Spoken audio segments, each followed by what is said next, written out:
Hello बच्चों, तो मैं ढोंगी बाबा चैनल में एक बार फिर आपका स्वागत करता हूं। और आज हम स्टेरॉयड सीरीज़ का सेकंड लेक्चर लेकर आ रहे हैं। जैसा कि पहली लेक्चर में हमने काइनेमेटिक्स के कुछ इम्पॉर्टेंट भागों को डिस्कस किया था, आज मोशन इन 2D यानी मोशन इन प्लेन को थोड़ा सा डिस्कस करेंगे। एक बार मैं फिर सभी को बता देना चाहूँगा कि ये जो चैनल है, इस चैनल का मेन एम उन बच्चों के लिए डिज़ाइन किया गया है जो बच्चे फिज़िक्स में बहुत स्ट्रगल कर रहे हैं और नीट बेसिस पर लाइक बायो हम बना लेते हैं, केमिस्ट्री हो जाती है, लेकिन फ़िज़िक्स के कारण से हमें हमारा सपना पूरा होते हुए दिखने में तकलीफ़ हो रही है। हमें लग रहा है कि यार फिज़िक्स कहीं हमारा रास्ता अवरोध ना कर दे, उसे रोक ना दे। तो उसी लिए हमने ये चैनल डिज़ाइन किया है बच्चों। जैसे कि अभी कमिंग सेशन में हम देख रहे हैं कि 2 to 3 मंथ्स बाद अपना नीट का एग्ज़ाम है और बहुत बच्चे ऐसे हैं जिनकी अभी तक कॉन्फिडेंस जनरेट नहीं हुआ है फिज़िक्स में। तो उनके लिए हमने सीरीज़ निकाली है कि भाई नीट एक्चुअली उतनी टफ नहीं होती फिज़िक्स में। हाँ, जब हम उसे बहुत वाइडर, क्योंकि फ़िज़िक्स बहुत वाइडर चीज़ है ना, तो उसे जब हम पढ़ते हैं तो वो काफ़ी वाइड में जाती है। तो कई जगहों पे हमें लगता है यार फिज़िक्स बहुत टफ़ है, पर अगर हम नीट लेवल को हम यूँ सोचें कि हमें सिर्फ उसका क्लियरिटी चाहिए, ये 75% तक मैं बना लूँ पेपर। 25% कुछ ऐसा आएगा जो बहुत अच्छा होगा, जो उन बच्चों के लिए है जो 720 में से 700 प्लस मार्क्स लेकर आना चाहते हैं। हाँ, हमारी अगर सिचुएशन ये है कि भाई हमें सर किसी तरीके से MBBS मिल जाए, गवर्नमेंट कॉलेज मिल जाए, बस ठीक है। और फिज़िक्स अभी प्रेजेंट सिनेरियो में देखते हुए हमें ऐसा नहीं लग रहा कि वहाँ तक हम पहुँच जाएंगे। तो ये सिर्फ उन बच्चों के लिए चैनल डिज़ाइन किया गया है। तो जैसे आज सेकंड सीरीज़ है, तो सेकंड में motion in a plane discuss करेंगे। बेटा जो जो चीज़ें मैं आपको यहाँ पर बताऊँ उन सभी को नोट करना, और पहली चीज़ दिमाग से निकाल देना कि फ़िज़िक्स टफ़ है, नीट लेवल पर कतई टफ़ नहीं है, और हमें कोई साइंटिस्ट बनना नहीं है, डॉक्टर बनना है, ठीक है। तो आप 75% फिज़िक्स का पेपर बहुत आराम से, बहुत सहजता से सॉल्व कर पाएंगे। बस आप जो जो चीज़ें मैं बताता जाऊँ उसे ध्यान से देखते जाइएगा, ठीक है। देखो बेटा, मोशन इन अ प्लेन में एक तो प्रोजेक्टाइल आता है जो कि बहुत पूछा जाता है। दूसरी एक चीज़ आती है जिसे अपन रिवर प्रॉब्लम्स कहते हैं, है ना। दूसरा रिवर प्रॉब्लम्स आती है। कई बार रिवर प्रॉब्लम्स को ही थोड़ा अलग अलग रूपों में बता दिया जाता है, पर वो होती रिवर प्रॉब्लम्स ही हैं। हाँ, कई बार दृष्टिकोण बदल दिया जाता है ना। तो जैसे पहली बात करें प्रोजेक्टाइल की। देखो, प्रोजेक्टाइल में दो केस मेजर हैं, एक तो ग्राउंड से ग्राउंड प्रोजेक्शन और दूसरा किसी हाइट से प्रोजेक्शन। पढ़ाने समय जब हम जाते हैं तब तो बहुत कुछ चर्चाएं करते हैं ऑन दी इंक्लाइंड, और उसमें भी हाइट वाले पे भी अलग अलग केसेस। पर मैं फिर कह रहा हूँ कि हमारा जो एम है कि भाई हम 75% पेपर नीट का बना लें, उसके लिए उन सब की ज़रूरत नहीं है। तो जिनकी ज़रूरत है वही मैं आपको सिर्फ बताऊँगा, और उतना ही आप सिर्फ अगर कैप्चर कर लेंगे तो आपका बेड़ा पार हो जाएगा बच्चों। तो प्रोजेक्टाइल में पहली चीज़ ग्राउंड से ग्राउंड प्रोजेक्शन। मान लो किसी पार्टिकल को u स्पीड से फेंका थीटा एंगल पर, ठीक है। अब यहाँ पर तीन मेजर बातें वो करता है, एक बोलता है रेंज बताइए, एक बोलता है मैक्सिमम हाइट बताइए, ठीक है, और पूछेगा टाइम ऑफ फ्लाइट। ये तो तीन बेसिक बातें हैं, इनके तो डायरेक्ट फॉर्मूले याद होने चाहिए आपको। रेंज, रेंज का फॉर्मूला क्या होता है बच्चों, याद है? u² sine two theta by जी।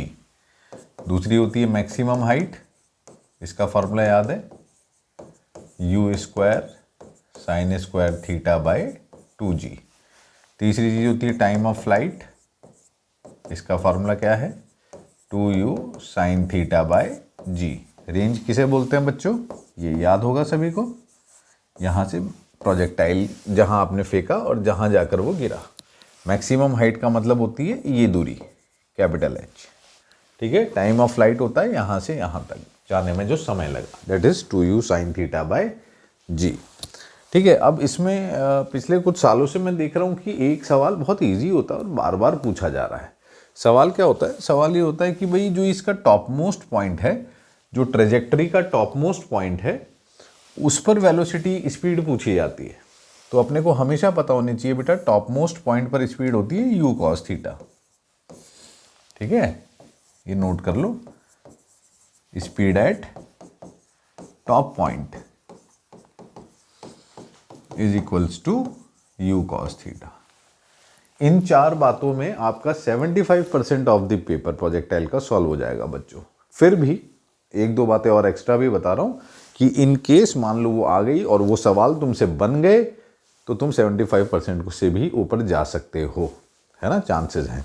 तो फिर भी ध्यान रख लो, जैसे अगर आपसे वेलोसिटी पूछी जाए एट एनी टाइम टी, किसी भी टाइम टी पर, ठीक है, तो इसका फॉर्मेट होता है u cos theta i cap plus u sine theta minus g t j cap. समझे क्या? ठीक है, एक तो ये याद रखो, और एक बहुत रेयर केस में पूछता है पर कभी कभी पूछ लेता है, इसलिए मैं बता दे रहा हूँ कि भाई अगर मान लो किसी भी पॉइंट पर है, जनरल किसी भी टी टाइम पर प्रोजेक्टाइल यहाँ से जाता हुआ यहाँ आ गया, तो इसका एंगल तो हमेशा चेंज हो रहा है ना, तो वो कई बार इस एंगल के बारे में पूछ लेता है कि ये एंगल कितना होगा। सीधा सीधा फॉर्मूला है, याद कर लो, tan phi u sine theta minus g t upon u cos theta. बात खत्म। ये 6 बातें याद कर लो बेटा। 75% ऑफ क्वेश्चंस ऑफ प्रोजेक्टाइल आप बना कर आएंगे, मैं श्योरिटी देता हूँ। विश्वास करके पढ़ेंगे ना तो आप कर लेंगे। हाँ, अविश्वास रहा कि यार पता नहीं सर सही बता रहे हैं कि नहीं, या फिर यूं ही अपना चैनल चलाने के लिए ऐसे ऐसे बातें कर रहे, ऐसी बात नहीं है। मैं आपको शो कर देता हूँ 2023 2022 से मैंने कुछ क्वेश्चंस देखे कि भाई चलो आपको थोड़ा सा कॉन्फिडेंस भी जनरेट हो जाए कि नहीं सर सही बोल रहे हैं। जैसे यहाँ पर कुछ क्वेश्चंस हैं, ये आए हुए हैं अभी पिछले ही साल आए ना, जैसे 2023 का ही नीट का क्वेश्चन है। A bullet is fired from a gun at a speed of 280 metre पर second in the direction 30 degree above the horizontal. क्या कह रहा है? देखो सीधी सीधी बात ये कह रहा है कि यहाँ से आपने बुलेट फायर की at the speed of 280 metre पर सेकेंड, और कितने एंगल पर? 30 डिग्री पर, about the horizontal. The maximum height attained by the bullet. भाई मैक्सिमम हाइट अभी अभी फॉर्मूला पढ़ा, u square sine square theta by 2g। Values डालिए इसमें, u की वैल्यू डालिए 280, साइन थीटा यानी साइन 30 डिग्री वैल्यू डालिए, स्क्वायर अपॉन 2g यानी 2g की जगह 10 डालिए, सॉल्व कर लीजिए, आंसर आ जाएगा। देखो डायरेक्ट फार्मूला बेस्ड क्वेश्चन है, कोई ज़्यादा ताम झाम नहीं है। सेकंड क्वेश्चन देखो, ये भी 2023 में ही आया हुआ सवाल है। A ball is projected from point A with velocity 20 metre पर second at an angle 60 degree to the horizontal direction. यहाँ से आपने एक बॉल को प्रोजेक्ट किया, दिख रहा है सवाल में, 20 मीटर पर सेकेंड डायग्राम बना हुआ है 60 डिग्री पर। At the highest point B of the path, यानी यहाँ पर द वेलोसिटी कितनी होगी। अभी अभी चर्चा की, मैंने कहा ना कि कुछ सालों से ये सवाल बार बार पूछ रहा है, ऐसा कुछ है नहीं खास सवाल में। अभी अभी हमने देखा कि टॉप मोस्ट पॉइंट पर स्पीड होती है यू कॉस थीटा, तो सीधा सीधा यू तो 20 दिया है और कॉस 60 डिग्री, कॉस 60 की 1/2 होती है वैल्यू, 10 आ जाएगा आंसर, खत्म। क्या दिक्कत है? ठीक है, और देख लो, ये तो पिछले साल के थे, उससे पिछले साल के देख लो, 2022 में देख लो। A ball is projected with a velocity 10 metre पर second at an angle of 60 degree with the vertical direction. एक बॉल है जो 10 मीटर पर सेकेंड से प्रोजेक्ट हुई है at an angle of 60 degree with the vertical direction. अच्छा, with the vertical direction, देखो यहाँ पर जैसे मैंने गलती कर दी ना, ये गलती हम भी कर सकते हैं क्योंकि जल्दीबाजी में पढ़ते समय ध्यान नहीं देते। वर्टिकल से 60 डिग्री बोला है, यानी इधर से हॉरिजॉन्टल से 30 डिग्री होगा। ये बात ध्यान रखेंगे। हमारे जितने भी फॉर्मूलेज हैं उन सभी फॉर्मूलेज में जो थीटा है वो हॉरिजॉन्टल से एंगल है, वर्टिकल से नहीं, है ना। अगर वर्टिकल से दिया है तो हॉरिजॉन्टल से निकाल लो, बड़ी बात नहीं है। तो इधर से 30 डिग्री होगा, ठीक है। तो 10 30, its speed at highest point of its trajectory. फिर सेम सवाल, you cos theta, you cos 30 degree. देखो खत्म हो गया सवाल। नेक्स्ट देख लो, ये अगेन एक सवाल है, पढ़ो एक बार जरा, देखो हो रहा है।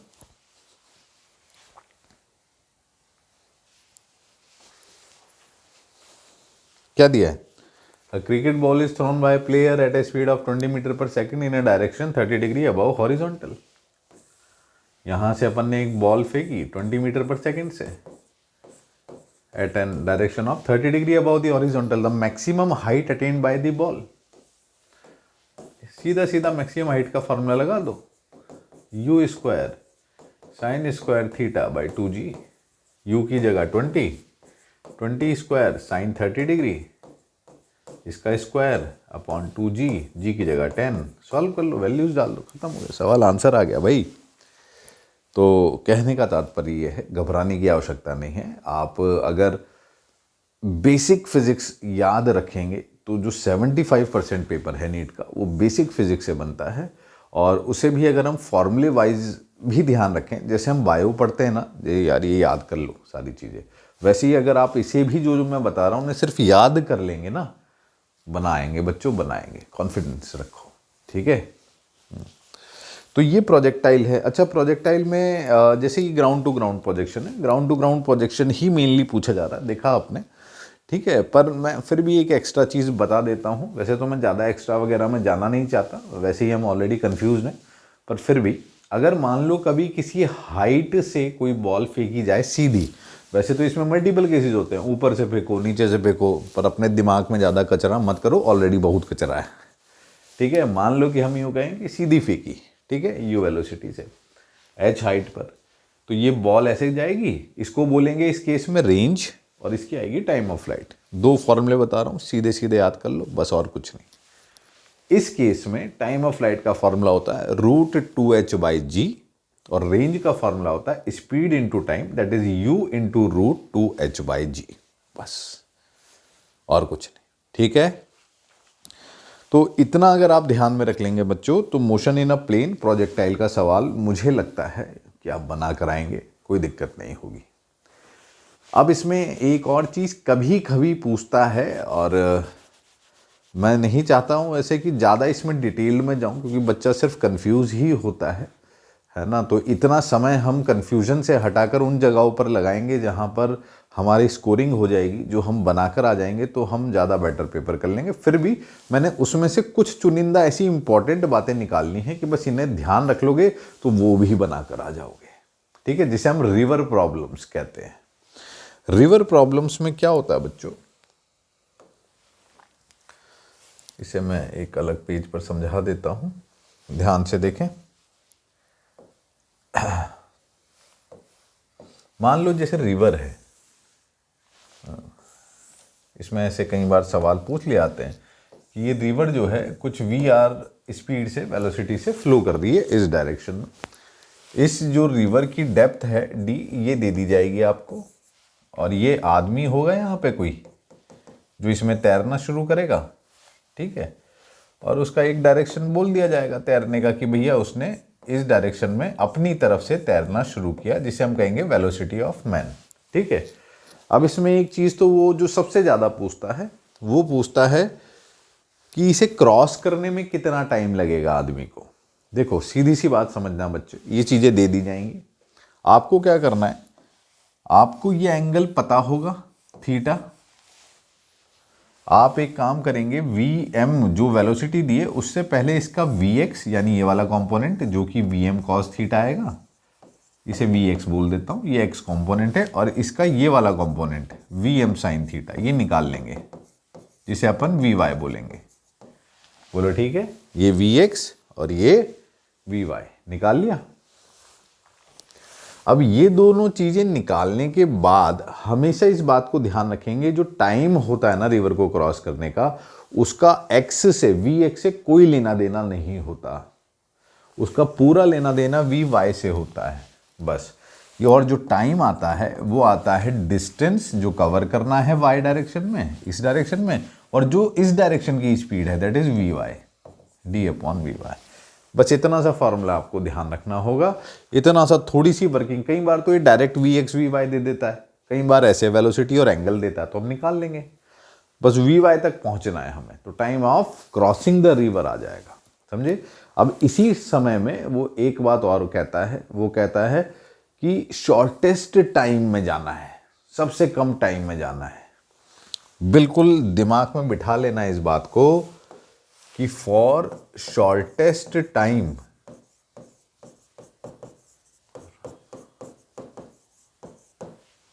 शॉर्टेस्ट टाइम के लिए क्या होगा, हमेशा ध्यान रखो, शॉर्टेस्ट टाइम के लिए ये जो आदमी है ये इस डायरेक्शन में तैरना शुरू करेगा वीएम में, ये ध्यान रखना, उसकी कोशिश इस डायरेक्शन में तैरने की होगी। हाँ, वेलोसिटी ऑफ रिवर इस डायरेक्शन में है तो बहाव थोड़ा सा उसे इधर बहाएगा और वो थोड़ा ऐसे निकलेगा, उससे तुम्हें कोई लेना देना नहीं क्या होगा क्या नहीं। अपने को बस ये ध्यान रखना है कि आदमी की कोशिश आगे की तरफ तैरने की होगी फॉर शॉर्टेस्ट टाइम। तो इस केस में जो वी वाई आएगा, इस केस में वी एम ही वी वाई है, तो इसमें जो उसकी पूरी स्पीड है वी एम वो वी वाई को दे दो, ये शॉर्टेस्ट टाइम आएगा, बात खत्म। दो बातें बताई हैं, इन दो बातों को बिल्कुल ध्यान में रखना बच्चों। एक बात और छोटी सी, जनरली कई बार वो ये चीज़ भी अलग अलग माध्यमों से पूछता है, इसमें भी आपको थोड़ा सा ध्यान रखना है। मान लो जैसे रिवर है, ये आदमी है, ये आदमी वीएम वेलोसिटी से जा रहा है, ठीक है, ऐसे उसने आगे की तरफ तैरने की कोशिश की और रिवर की स्पीड इस डायरेक्शन में वी आर, तो वो पूछेगा कि उसका कितना एंगल हुआ, आदमी का कितना एंगल है, वो कितने एंगल पे टिल्ट हो जाएगा रिवर की वेलोसिटी के कारण से। तो ज़्यादा परेशानी वाली बात नहीं है, अपन तो देखो रिवर की वेलोसिटी इधर है ना वी आर, तो यानी आदमी को भी इस डायरेक्शन की वेलोसिटी वी आर ही मिलेगी, रिवर धकेलेगी, और आदमी अपनी वेलोसिटी वाई में दे रखा है वी एम। तो अगर आपको ये एंगल निकालना है थीटा, तो सिंपली टेन थीटा होगा v m by v r, बस बात खत्म। तीन बातें बताई हैं, तीन बातें ध्यान रख लेना। टाइम का formula d by v y, दूसरा डी बाई वी एम, तीसरा tan theta which is v m by v r. अगर ये तीन बातें हम ध्यान रखते हैं, अच्छा यही चीज़ें अलग अलग तरीके से, मतलब कई बार इसी चीज़ को रेन प्रॉब्लम में बदल देगा, हमें उससे परेशान नहीं होना है, बात तो सेम ही है, नहीं समझे। जैसे कि अभी पिछले साल ही एक सवाल आया, सवाल कुछ ऐसा था कि रेन ड्रॉप, देखो ध्यान से देखो, रिवर प्रॉब्लम को ही रेन में कैसे बदला है। उसने कहा कि रेन ड्रॉप नीचे की तरफ गिर रही है, कोई स्पीड मान लेते हैं, मुझे पता नहीं है कि अभी डेटा याद नहीं है कि डेटा क्या था, पर सवाल यही था वी आर स्पीड से रेन ड्रॉप नीचे गिर रही है। फिर उन्होंने कहा कि आगे की तरफ विंड चलने लगी, हवा चलने लगी। देखो वही है ना, रिवर बह रही है, आदमी जा रहा है, उसी चीज़ को रेन और हवा में बदल दिया। तो रेन नीचे की तरफ गिर रही है और हवा आगे की तरफ चल रही है, यानी वेलोसिटी ऑफ विंड इधर है। अब उन्होंने कहा कि जो आदमी खड़ा है रोड पर, उसे छाता किस डायरेक्शन में करना पड़ेगा। तो सबसे पहली बात समझो कि ये रेन ड्रॉप अगर ऐसे ही गिर रही है तो उसे ये स्पीड भी तो मिलेगी ना विंड की, तो इसकी नेट स्पीड इस डायरेक्शन में हो जाएगी कि नहीं। यानी ये जो एंगल बनेगा, ये एंगल थीटा, टेन थीटा कितना आएगा, टेन थीटा आएगा परपेंडिकुलर अपॉन बेस, यानी कि वी आर अपॉन वी डब्ल्यू। और ये जो आदमी खड़ा है यहाँ पर, इसे छाता इस डायरेक्शन में करना पड़ेगा ना अपना, ये डायरेक्शन और ये डायरेक्शन, ये थीटा है तो ये थीटा ही तो है, यानी हॉरिजॉन्टल से उतना ही एंगल। क्या बात समझे। तो इस तरीके, मतलब वो है रिवर प्रॉब्लम ही है, उसे रेन में कन्वर्ट कर दिया है। समझे क्या मेरी बात। बस ये जो मैंने बातें बताई, इतनी बातें बिल्कुल ध्यान में रखो बच्चों। बहुत ज़्यादा फिर बोल रहा हूँ कि अगर हमारी दुर्गति हो रखी है, सबसे पहले तो स्वीकार करना कि है कि नहीं, क्योंकि कई बार क्या होता है कि हम मानते नहीं कि हमारी दुर्गति है, तो उस केस में तो फिर कोई भला नहीं कर पाएगा आपका। हाँ, लेकिन अगर आपको फीलिंग है कि नहीं सर फिजिक्स मेरी ठीक नहीं हो रखी है, और जैसे अपन कोई टेस्ट भी दे रहे हों, डेमो मॉक टेस्ट भी दे रहे हों, अंदाजे से कुछ क्वेश्चन ऐसे मार्क कर रहे हो तो ठीक हो जा रहे हो तो अलग बात है, लेकिन कॉन्फिडेंटली मैंने पेपर नहीं बना पा रहा हूँ मैं, अगर ये बात है तो जो लेक्चर्स मैं दे रहा हूँ हर टॉपिक से वो इम्पॉर्टेंट टॉपिक जहाँ से सवाल बनने के चांसेस हैं, जहाँ से बनेंगे वो बता दे रहा हूँ, और उसमें ज़्यादा कोई तामझाम भी नहीं बता रहा, सीधा कह रहा हूँ ये चीज़ें याद कर लो, यही पूछी जाएंगी, यह लगा के आ जाना, काम हो जाएगा। बात समझे। हमें कोई टॉपर नहीं बनना है, हमें फिजिसिस्ट नहीं बनना है, हमें किसी तरीके से बेड़ा पार करना है कि भाई यार बॉर्डर क्रॉस कर जाएंगे इस तरीके से, बस वही मेरा भी एम है ये वीडियोस बनाने का कि उन बच्चों तक ही फ़ायदा पहुंच जाए। ठीक है, चलो फिर मैं आगे एनएलएम और फ्रिक्शन लेकर आऊँगा अभी नेक्स्ट सेशन में। इसे देखकर नोट्स बनाकर प्रीवियस ईयर क्वेश्चंस लगाने की कोशिश करो। ठीक है, चलो।